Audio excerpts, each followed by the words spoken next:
Missions is a cross-cultural movement aimed at helping people stop making much of themselves and start making much of God.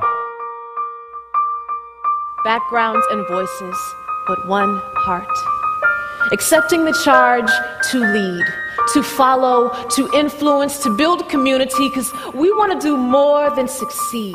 We want to be significant, leave an imprint, which means this is about way more than financial bottom line. This is about the life-impacting, long-lasting currency of time. So no, you will not go on and go gently into mediocrity or how things have always been. You will forge new paths, create new ways. See, change starts here. The trip to Mexico reminded me of the eternal and complete joy that comes from God as we serve His people.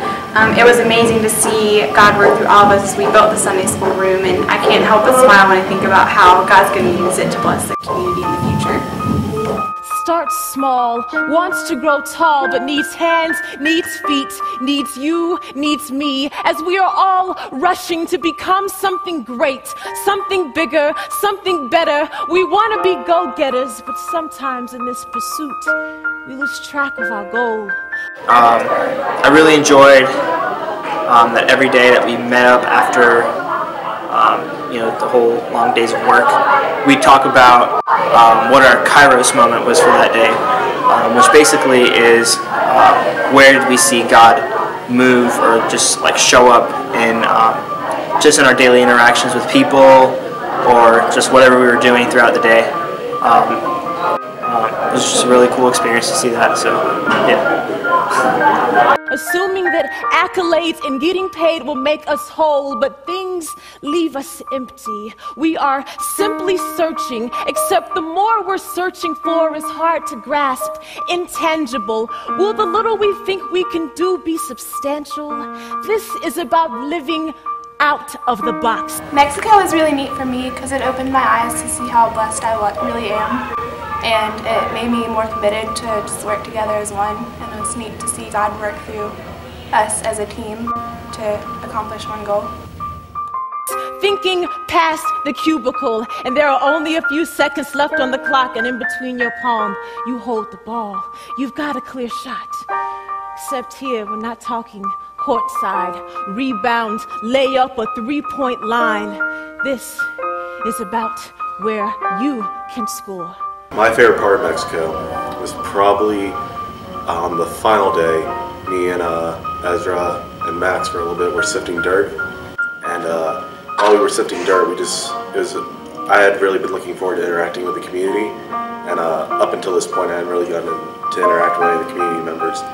And there was 3 different people that I got to talk with for a little bit. There was one guy who was looking for help with his house.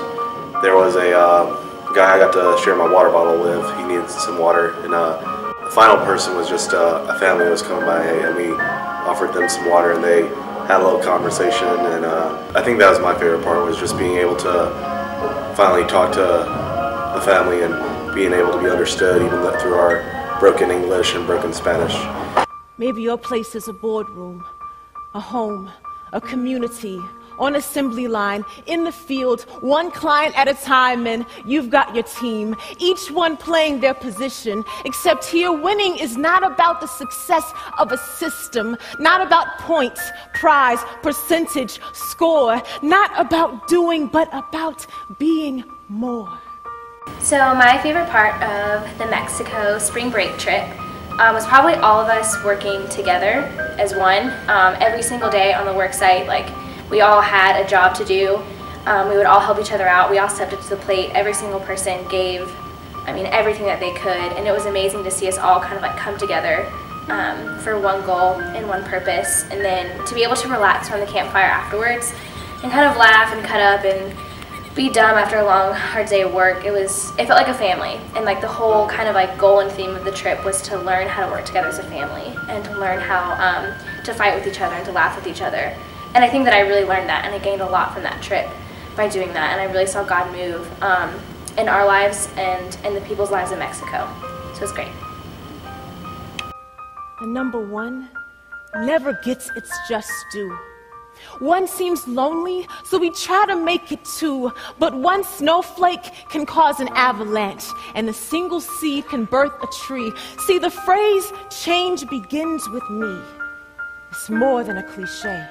It's a mantra. Let's make it a reality. So what will you do?